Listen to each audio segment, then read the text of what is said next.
Assalamualaikum. Welcome to the lecture of computational physics. Dear students, इससे पहले वाले lectures में हमने तकरीबन जितनी इंफॉर्मेशन, जितनी मालूमात हमें एक बेसिक बुनियादी C++ लैंग्वेज में प्रोग्राम लिखने के लिए जितनी हमें बुनियादी मालूमात चाहिए वो हमने इससे पहले छोटे छोटे लेक्चर्स में उन चीज़ों को सीख लिया। तो अब हम आते हैं अपनी प्रॉपर C++ लैंग्वेज की तरफ। सी का इंट्रोडक्शन, C++ लैंग्वेज का इंट्रोडक्शन और ब्रीफ हिस्ट्री आपने बुक से भी एक बार पढ़ लेनी है। और थोड़ा सा मैं आप लोगों को बताऊंगी कि सी लैंग्वेज किसी भी कंप्यूटर को पहली बार पढ़ना और करना थोड़ा सा मुख्तलिफ और थोड़ा सा मुश्किल होता है, क्योंकि ये अदर सब्जेक्ट से थोड़ा सा मुख्तलिफ होता है। लेकिन अगर हम उसके देखें किसी भी ज़ुबान को समझने के लिए, मैंने आपको पहले भी बताया था कि उसके बुनियादी कोड्स, उसकी प्रोनाउंसिएशन, उसकी ग्रामर समझने की ज़रूरत होती है। तो समझे, अब हमने क्योंकि C++ लैंग्वेज को समझना है, तो जब तक हम इसके बुनियादी कोड्स, इसका इंफ्रास्ट्रक्चर नहीं समझेंगे, हम इसमें अपना कोई प्रोग्राम नहीं लिख सकते, हम इसके थ्रू कंप्यूटर के साथ इंटरेक्ट नहीं कर सकते, हम इसके थ्रू कोई अपना कोई वर्क परफॉर्म नहीं कर सकते, कोई ऑपरेशन परफॉर्म नहीं कर सकते। तो बुनियादी तौर पर कुछ लोगों ने FSC में कंप्यूटर साइंस में C लैंग्वेज को पढ़ा होगा। ये C लैंग्वेज से थोड़ी सी एडवांस या लेटेस्ट फॉर्म आप कह सकते हैं। C++ एक ऑब्जेक्ट ओरिएंटेड, एक ख़ास एक्शन, एक ख़ास प्रोसीजर के थ्रू ये काम करती है। और 1967 में सबसे पहले मार्शल रिचर्ड्स ने C++ को इन्वेंट किया था। उसके बाद और भी लैंग्वेजेस आई कुछ।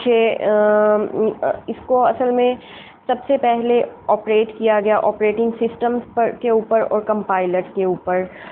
2 साल के बाद इसमें मज़ीद और डेवलपमेंट भी हुई और उसके बाद Aahista Aahista languages B type category से C टाइप कैटेगरी में आनी शुरू हुई।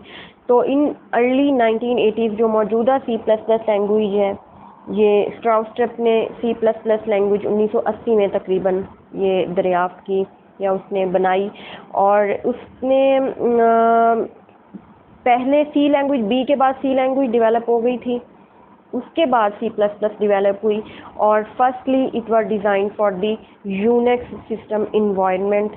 और C++ enabled programmers to improve the quality of the code. It included object oriented programming. इसने और ज़्यादा आसान किया प्रोग्रामिंग को। और ये MS-DOS इन्वायरमेंट में, अब असल में मसला ये है कि आप लोग क्योंकि अब टच मोबाइल्स आ गए हैं, टेक्नोलॉजी बहुत ज़्यादा तरक्की कर गई है, तो वो वाले स्टूडेंट्स जिन्होंने डेस्कटॉप कंप्यूटर देखा होगा, उन्होंने कुछ एक सिस्टम देखा होगा जिसको डिस्क ऑपरेटिंग सिस्टम भी कहते हैं या डॉस भी कहते हैं, MS-DOS इन्वायरमेंट। वो एक ब्लैक एंड वाइट किस्म की स्क्रीन होती है और उसके ऊपर आप कोई भी प्रोग्राम अपना किसी भी लैंग्वेज का चाहें आप उस पर चला सकते हैं इंटरेक्शन के लिए। तो उसके लिए C++ भी एक मौजूद तरीन लैंग्वेज होगी। C++ लैंग्वेज की एक्सटेंशन जो है, अगर अच्छा अब हम थोड़ा सा मैं यहाँ पे आप लोगों को बताती चलूँ कि हम क्योंकि इंट्रोडक्शन की तरफ आ गए हैं, तो C++ का मैं इंट्रोडक्शन आप लोगों को करवा रही हूँ। उसके बाद हम C++ में प्रोग्राम लिखेंगे तो ज़रूर, लेकिन यहाँ पर हम पहले प्रोग्राम को लिखने के लिए जो उसकी ग्रामर है उसको स्टडी करेंगे, मतलब कुछ रूल स्टडी करेंगे प्रोग्राम लिखने से पहले कि किस तरह से इंस्ट्रक्शंस को आपने सेट बना के लिखना है, क्या और उसके क्या रूल्स होने चाहिए। उसके बाद बेसिकली हम C++ प्रोग्राम का स्ट्रक्चर पढ़ेंगे। तो अगर हम C प्रोग्राम का स्ट्रक्चर देखेंगे उसका और फिर उसके बाद हम उसकी छोटी छोटी इंस्ट्रक्शंस और कोड्स देखेंगे जो हमने C++ के प्रोग्राम को प्रोग्रामिंग करने के लिए लिखने होते हैं। C++ की जो फाइल है वो C++ में जो लिखी जाती है वो CPP की एक्सटेंशन के साथ जाकर इंस्टॉल हो जाती है या सेव हो जाती है। उसके बाद प्रोग्राम इसका आप किसी भी एडिटर में, मतलब एडिटर कोई भी प्रोग्राम या होगा, सॉफ्टवेयर होगा जिसके अंदर आप हैंड से टाइपिंग कर सकते हैं और एक कोड, सोर्स कोड बना सकते हैं, जो कि बाद में C++ की एक्सटेंशन आप लगा देंगे। तो फिर जब आप उसकी एक्सटेंशन, मतलब यहाँ पे आप कोई भी फाइल बनाते हैं और उसको C++ की एक्सटेंशन लगा देते हैं, तो वो फाइल कंसीडर होगी कि वो C++ की फ़ाइल है। अच्छा, उसके बाद ये फ़ाइल जो है सिर्फ ये बोर्डलैंड C++, टर्बो C++, ये दो टाइप्स हैं C++ लैंग्वेजेस, इनके अपने एडिटर हैं। इसके अलावा बाकी लैंग्वेजेस के लिए, बाकी टाइप्स के लिए आप किसी भी एडिटर में लिख के C++ का कोड उसको असाइन कर सकते हैं फाइल को एग्जीक्यूट करने से पहले। अच्छा, उसके बाद क्या होगा, compiler translate C++ source program, ये सोर्स प्रोग्राम लिखा जाएगा, कंपाइलर उसको कंपाइल करेंगे। तो वो कंपाइलर क्या करेगा कि इस सोर्स प्रोग्राम को कंपाइल कर देगा, एक कोड की शक्ल में बनाएगा, और जो कोड जो है वो ऑब्जेक्ट कोड कहलाएगा। जो एक नई फाइल बनेगी वो स्टोर हो जाएगी जाके एक नई एक्सटेंशन ऑब्जेक्ट के साथ। मतलब C++ के बाद कंपाइल करने के बाद जो नई फाइल बनेगी वो ऑब्जेक्ट कोड कहलाएगी और ऑब्जेक्ट के साथ जाके सेव हो जाएगी। इसके बाद एक थर्ड प्रोसीजर होगा, the object code then link to the libraries, after linking the object code to the libraries and executable file with extension. इसके बाद तीसरी फाइल बनेगी जब लाइब्रेरी के साथ लिंक होगा आपका ऑब्जेक्ट कोड, तो एक्जी फाइल बनेगी। कंप्यूटर इस्तेमाल करने वाले स्टूडेंट्स को पता होगा कि एक्जी फाइल वो होती है जो एग्जीक्यूट की जाती है किसी भी सॉफ्टवेयर को रन करवाने के लिए। तो जब एक्जी फाइल क्रिएट हो जाएगी, अब आप यहाँ से अपना जो भी आप इस फाइल के अंदर जो भी आपने इंस्ट्रक्शंस दी हुई होंगी वो रन हो जाएंगी। तो ये एक बेसिक राइटिंग था कि C++ में फ़ाइल किस तरह आपने बनानी है, क्रिएट करनी है। अब इस फाइल के अंदर आपने इस फाइल के अंदर क्या क्या किस तरह से इंस्ट्रक्शंस देनी है वो आएगा स्ट्रक्चर ऑफ C++ प्रोग्राम, जिसमें सबसे पहले ये तीन पार्ट्स पर मुश्तमिल है, जिसमें सबसे पहले आ जाता है pre processor directives, pre processor directive, फिर उसके बाद मेन फंक्शन, और थर्ड है C++ statement, C++ statement.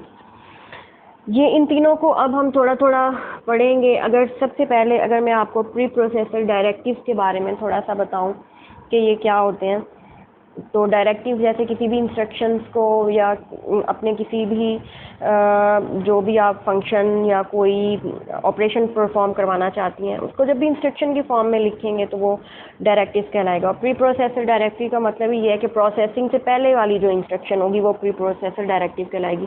For example ये एक छोटी सी एग्जांपल है, एक बहुत सिंपल प्रोग्राम है जो आपने C++ लैंग्वेज में लिखा है। तो इसमें आपको ये नंबर साइन के साथ एक इंस्ट्रक्शन नज़र आ रही है, इंक्लूड एक रिजर्व वर्ड है। ये वो फाइल, मतलब इसके बाद ब्रैकेट में आप जो भी फाइल देंगी ये उसको इंक्लूड करेगा। तो अब इसमें इस पूरे में इंक्लूड प्री प्रोसेसर डायरेक्टिव में आता है कि मतलब अभी प्रोसेस नहीं हुआ, इंक्लूड क्या करेगा, ये सबसे पहले ये फाइल शामिल करेगा और उसके बाद नेक्स्ट स्टेप मेन की तरफ जाएगा। तो इसका मतलब है कि ये नंबर इंक्लूड वाली इंस्ट्रक्शन ये प्री प्रोसेसर डायरेक्टिव कहलाती है। तो the instructions that are given to the compiler before the beginning of the actual program, main जो असल प्रोग्राम है वो मेन से शुरू होता है। मेन से शुरू होने से पहले जो ऊपर जो चीज़ आएगी इसको हम हेडर फाइल भी कहेंगे और इसके अंदर क्या होगा, प्री प्रोसेसर डायरेक्टिव होगी। तो ये हेडर फाइल की भी डेफिनेशन साथ साथ देख लेंगे। Header file is a C++ source file that contain definition of library function objects. और हेडर फाइल में क्या होगा, एक ऐसी फाइल होगी दैट कंटेन, ये जैसा कि ये इसमें हेडर फाइल आई और stream.h है, ये हेडर फाइल है तो इसको .h की एक्सटेंशन के साथ सेव किया गया है। तो header files are added into the program at the compilation of the program. A header file is added if the function object defined in it is to be used in program. अब ये जो file है इसके अंदर कोई भी function, आप इस फाइल के अंदर भी तो कोई चीज़ होगी ना जो आपने डिफाइन की होगी, वो इस प्रोग्राम के अंदर इंक्लूड हो जाएगी। तो ये दो इंपॉर्टेंट चीज़ें थी, header file and pre processor directive. उसके बाद हमारा थर्ड आता है मेन फंक्शन। मेन फंक्शन असल पार्ट है प्रोग्राम का, जिसके बाद आपका प्रोग्राम शुरू होगा। मेन को लिखना आपने ऐसे ही है और साथ छोटी ब्रैकेट्स लगा देनी है खाली। ये इंस्ट्रक्शन ये बताएगी कि अब यहाँ से आपका असल प्रोग्राम शुरू हो रहा है। अब ये जो एग्जांपल लिखी हुई है इसमें अब मेन प्रोग्राम के अंदर काउट और उसके बाद एक इंस्ट्रक्शन लिखी हुई है, this is my first program. इसका मतलब होगा कि ये आपने इंस्ट्रक्शन रन करनी है। इस काउट फंक्शन की तरफ हम, क्योंकि अभी ये हमारी लिस्ट में नहीं है, ये आगे जाके आएगा तो इसको हम आगे जाके पढ़ेंगे। सिर्फ अभी ये कि मेन के बाद यहाँ पे जो भी इंस्ट्रक्शंस दी जाएंगी वो रन कर दी जाएंगी। यहाँ पे और भी हो सकती हैं, मतलब जैसे हमने पहले पढ़ा था कि फ्लो चार्ट और एल्गोरिदम्स में पढ़ा था कि आपके पास ऐसा प्रोग्राम है जिसमें आपने दो नंबर्स दिए और आपने बताना है कौन सा बड़ा नंबर कौन सा छोटा नंबर। तो वो फ्लो चार्ट के अंदर जो प्रोसेस आपने लिखा था वो आप मेन के अंदर यहाँ पे इंस्ट्रक्शंस की फॉर्म में following the code of C++ language यहाँ पे लिखेंगे। अच्छा, उसके बाद नेक्स्ट हमारा जो देख लेती हूँ क्या है,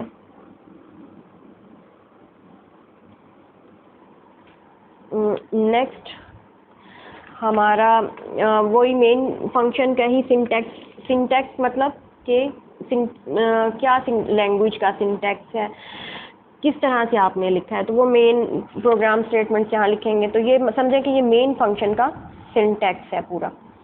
उसके बाद नेक्स्ट में हम जाते हैं तो ये हमारे पास नेक्स्ट आ जाता है C++ की स्टेटमेंट्स। जैसे ये मेन फंक्शन हमने पढ़ी, ये इसकी स्टेटमेंट्स हैं। कुछ कीवर्ड्स इस्तेमाल होंगे मेन, जैसे अभी हमने किया इंक्लूड, अभी हमने यूज़ किया इंटीजर का मतलब है कि ये इंटीजर से इंट मतलब ये कुछ ख़ास, फिर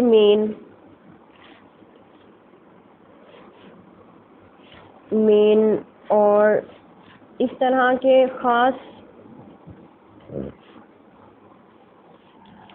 ख़ास जो कीवर्ड या ख़ास वर्ड्स इस्तेमाल होंगे, ये वर्ड डिफाइंड होंगे इस लैंग्वेज में, किसी ना किसी उसका कोई ख़ास मतलब होगा। जैसे मेन का मतलब है कि यहाँ से मेन प्रोग्राम शुरू हो रहा है। तो इसमें कुछ नेक्स्ट आ जाएगा ये टोकन्स। ये भी एक प्रोग्राम की स्टेटमेंट है जो कि हमें वेरिएबल्स नेम्स के बारे में, कीवर्ड्स के बारे में, कांस्टेंट, पंक्चुएशन मार्क्स, ऑपरेटर, कुछ भी जो भी आप बताएंगे वो सारा कुछ टोकन कहलाएगा। जैसे इस प्रोग्राम में main function, curly bracket, simple bracket, int वाली statement, A B, punctuation marks, even के ये कॉमा और सेमीकोलन, ये सब कुछ आपको जो ये सब कुछ देंगे, ये सब कुछ इसके अंदर जितना भी आपने यूज़ किया है ये सब टोकन्स कहलाएंगे। अच्छा, अब इसके बाद नेक्स्ट हमारा आ जाता है कि वेरिएबल्स क्या चीज़ है। जैसे आप मैथमेटिक्स में देखें कि आप वेरिएबल्स जैसे एक्स वाई जेड लेते हैं, उसको कोई ना कोई वैल्यू असाइन कर देते हैं, ठीक है। यहाँ पर भी आपके पास कोई ना कोई वेरिएबल आपने ख़ास डिफ़ाइन किए हुए होंगे, कोई नाम होंगे, कोई वर्ड्स होंगे, कोई चेन ऑफ वर्ड्स होगी, कुछ भी होगी। अब इनके अंदर अब आप मुख्तलिफ किस्म की वैल्यूज़ रख सकते हैं। जैसा कि नाम से ज़ाहिर है कि वो वैल्यूज़ तो वेरी कर सकती हैं, लेकिन वेरिएबल नेम आपने एक बार जो डिफ़ाइन कर दिया वो आपने किसी ख़ास, क्योंकि डिस्क के अंदर वो ख़ास एक जगह होगी जहाँ पे जाके आपकी फ़ाइल ने स्टोर होना है, या आपके वर्ड्स में जाके वेरिएबल वाली फ़ाइल में जाके स्टोर हो जाना है। जैसे हम पिक्चर सेव करते हैं अपने कंप्यूटर के अंदर एक ख़ास फोल्डर के अंदर, फोल्डर को हम एक नाम दे देते हैं, तो वो एक नाम वेरिएबल कहलाता है कि उसके एक ख़ास आपने मेमोरी के अंदर लोकेशन असाइन कर दी है। अब उसके अंदर जाके अपनी अपनी वैल्यूज़ पुट कर देनी है, तस्वीरें रखनी है, कोई डाटा रखना है, whatever you want to place in that file or library, वो वेरिएबल्स कहलाते हैं। अच्छा, वेरिएबल्स नेम को चूज़ करने के लिए कुछ रूल्स होते हैं, वो यहाँ पर मैंने ये लिखे भी हैं, आपकी बुक में भी हैं, तो इनको मैं एक बार थोड़ा सा आपको बता देती हूँ कि रूल है कि the first character of variable name must be an alphabetic character. आप न्यूमेरिक से नहीं शुरू कर सकते, किसी और ख़ास स्पेशल कैरेक्टर से नहीं शुरू कर सकते। कोई भी वेरिएबल नेम लिखेंगे उसका पहला लफ्ज़ जो है वो अल्फ़ाबेटिक होगा।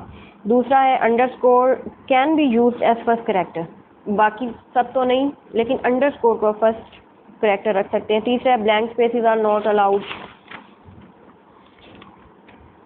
Special characters such as arithmetic operators, number sign वगैरह, these are can not be used in a variable name. Reserve words can not be used, reserve word जैसे वो मेन, इंक्लूड, इस तरह के वर्ड्स वो भी हम यूज़ नहीं कर सकते। फिर है the maximum length of a variable name depends upon the compiler of C++। Compiler के ऊपर डिपेंड करेगा कि आप अपने वेरिएबल को कितना लंबा नाम दे सकते हैं। फिर उसके बाद है variable name declared for one data type can not be use. For example अगर आपने वेरिएबल रखा है इंटीजर्स के लिए, तो अब आप उसमें इंटीजर्स ही रखेंगे, फ्लोटिंग पॉइंट, फ्रैक्शनल या पिक्चर्स या कोई ऐसी चीज़ें नहीं रख सकते जो इंटीजर्स नहीं होंगी। तो डाटा टाइप जो आपने डिफाइन कर दिया नेम, उसी डाटा टाइप की चीज़ें आपने वहाँ पे फिर स्टोर करनी है। फिर एक और चीज़ यहाँ पे मैं बताती चलूँ कि C++ language is a case sensitive language. इसमें अगर कैपिटल लेटर्स आप लिखते हैं और स्मॉल लेटर्स लिखते हैं तो दोनों में फ़र्क होगा। जो चीज़ आपने कैपिटल डिफाइन की है वो कैपिटल, और जो उसी तरह की स्मॉल चीज़ डिफाइन की है उसमें फ़र्क होगा। ओके, उसके बाद ये कुछ एग्जांपल हैं इसने दी हैं कि आप कैसे कैसे, फॉर एग्जांपल जैसे इसने कहा नदीम, ये वेरिएबल नेम है तो ये वैलिड है। फिर उसके बाद है परफॉर्म, ये भी वैलिड है। डबल, ये इनवैलिड है। क्यों? क्योंकि ये C++ रिजर्व वर्ड है, ये वर्ड ऑलरेडी इस लैंग्वेज के अंदर किसी स्टेटमेंट के लिए इस्तेमाल हुआ है। फोक्सको, ये वैलिड है। स्विच इनवैलिड, क्योंकि ये स्विच भी मेन की तरह रिजर्व वर्ड है। मरियम वैलिड है। इंट, ये इनवैलिड है, हमें पता है कि ये डाटा टाइप के लिए इस्तेमाल होता है। इन 3 टैक इनवैलिड है, स्टार्ट विद न्यूमेरिकल नहीं हो सकता। अनसाइंड इनवैलिड है क्योंकि ये भी एक रिजर्व वर्ड है। X to Y इनवैलिड है, स्पेशल कैरेक्टर्स डैश वगैरह नहीं अलाउड। टैग अहद इनवैलिड है क्योंकि स्पेस नहीं अलाउड। तो ये कुछ उसने खास एग्जांपल देके हमें समझाने की कोशिश की है। अच्छा, उसके बाद नेक्स्ट हमारा जो चीज़ है डाटा टाइप्स, वेरी इंपॉर्टेंट चीज़ है। डाटा टाइप्स, किस तरह की डाटा टाइप्स जो हैं आप इस्तेमाल करेंगे। सबसे पहले इंटीजर डाटा टाइप्स का तो इसने बताया हुआ है, तो इंटीजर डाटा टाइप्स के इसने बताया हुआ है, लेकिन मैं आपको एक थोड़ा सा यहाँ पे बताऊँ कि 5 किस्म की डाटा टाइप्स हैं जो हम इस्तेमाल कर सकते हैं, जिसमें पहली है इंटीजर, सेकंड है फ्लोट, थर्ड है डबल प्रिसीजन, 4 है, इनको अगर थोड़ी सी हम इसकी डिटेल भी पढ़ेंगे। 4 है करेक्टर्स की फॉर्म में अगर आप लिखना चाहें। 5 है बूल, ये बूलियन अलजेब्रा से ये लफ्ज़ बूल आया है। ये कुछ इनको कह लें आपके डाटा टाइप्स हैं जो कि यूज़ की जाएंगी। सबसे इम्पॉर्टेंट इंटीजर है, इंटीजर डाटा टाइप सबसे इम्पॉर्टेंट है। तो हम सबसे पहले इसकी फर्दर टाइप्स पढ़ेंगे कि इंटीजर में हम कितनी टाइप्स या कितना डाटा हम इस टाइप में सेव कर सकते हैं। तो उसके लिए इंटीजर डाटा टाइप्स इसने यहाँ पे रखा है, और मैं इसको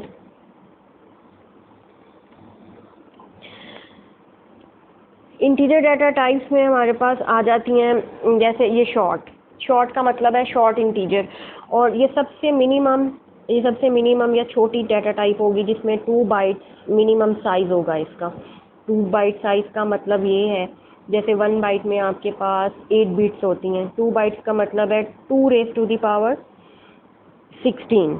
अगर आप 2⁻16 लेंगे तो आपके पास ये आ जाएगा, 2⁻16 लेंगे तो आपके पास आंसर आएगा 65536।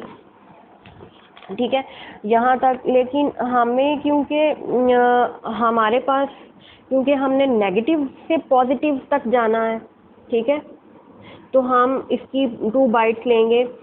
0 to 65 की बजाय हम -32,768 to +32,767 तक डिफाइन, मतलब आई मीन टू से, यहाँ मेरे कहने का मतलब ये है कि ये वाली शॉर्ट डाटा टाइप जो आपने बनानी है, ये 2⁻16 को लेंगे क्योंकि 16 नंबर ऑफ बाइट्स को शो करेगा।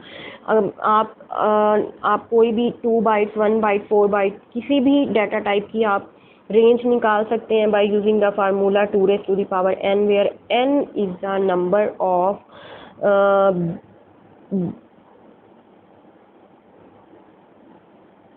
Number of bytes, where n is the, यहाँ पे आप कह सकते हैं नंबर ऑफ बाइट्स हैं जो कि आपने यूज़ करने। For example number of bytes 2 है हमारे पास, लेकिन हमें टोटल अब 2 बाइट्स में कितनी बिट्स होंगी 16, तो 2 रेज़ टू दी पावर 16 आप लेंगे तो आपके पास ये आ जाएगा 6 5 5 3 5।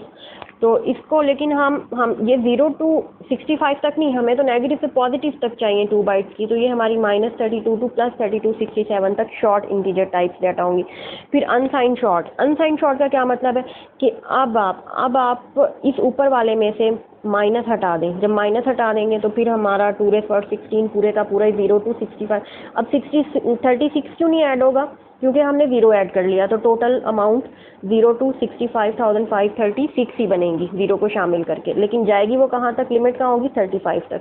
इसी तरह इंटीजर, ये शॉर्ट इंटीजर था, जो इंटीजर होगा वो 4 बाइट्स तक का होगा। 4 बाइट्स में आप देखें कि कितने डाटा होता है, 32 आई थिंक 32 बिट्स होंगी। तो अब आप 2 रेज़ पावर 32 लें और आप उसको माइनस से पॉजिटिव तक लेंगे। अनसाइन में जिसमें आपने नेगेटिव नहीं शामिल करना, वहाँ आप 0 to 2 रेज़ पावर 32 तक जाएंगे। मतलब आई मीन टू से कि आप 0 to 2 raise to the power 32 तक जाएंगे। उसके बाद आप लॉन्ग इंटीजर 4 बाइट्स पे मुश्तमिल होगा, लॉन्ग अनसाइन इंटीजर, फिर इसमें आप माइनस प्लस का फ़र्क ख़त्म कर देंगे। और लॉन्ग 8 बाइट्स का मतलब है तो बहुत ही ज़्यादा होगा, इतनी ज़्यादा कैलकुलेशंस, इतनी लंबी सारी। और उसके बाद अनसाइन लॉन्ग में 0 to इस वर्ड तक होगा। बहुत एक लॉन्ग स्टेटमेंट, मतलब 2 raise to the power 8 bytes को पहले बिट में कन्वर्ट कर लें, तो 2 रेज़ टू दी पावर उतना आप लेंगे तो वो अनसाइन लॉन्ग डाटा में आ जाएगा। तो ओके, एक और डाटा टाइप जैसे कि हमने पीछे मैंने कहीं लिखी भी थी, इंटीजर डाटा हमने पढ़ा। ओके, फ्लोट डाटा टाइप एक ऐसी डाटा टाइप होगी जिसमें आप डेसिमल को इंक्लूड कर सकते हैं, एक्सपोनेंशियल नोटेशंस को इंक्लूड कर सकते हैं। तो the storage capacity for float type variable is 4 bytes and it can store real values from, मतलब ये पॉइंट्स को और डेसिमल पॉइंट को भी इंक्लूड कर सकती हैं। 3.4 फ्लोट में आप 3.4 into 10 raised to the power -38 to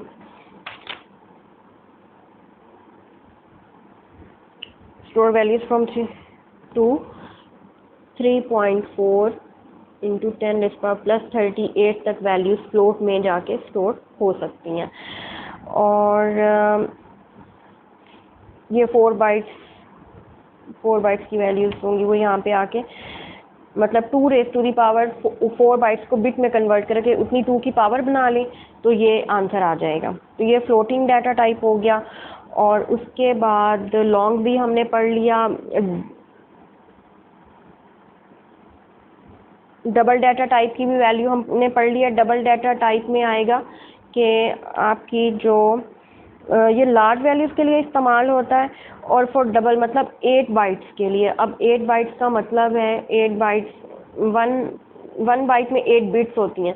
अब 8 बाइट्स में 8 मल्टीप्लाइड बाय 8 बिट्स, इतनी बिट्स की आप वैल्यूज़ लेंगे 2 रेज़ पावर के साथ, तो बहुत बड़ी वैल्यू आएगी। उसके बाद है, अच्छा उसके बाद आ जाता है करैक्टर का लफ्ज़, ये 4 लिखा हुआ CHAR 4 लिखा आपको नजर आएगा, ये करैक्टर से निकला है। मतलब कि अब आप डाटा टाइप में करैक्टर भी शामिल है, करैक्टर्स शामिल है मुख्तलिफ, ये करैक्टर टाइप को रिप्रेजेंट करेगा। और लास्ट है हमारे पास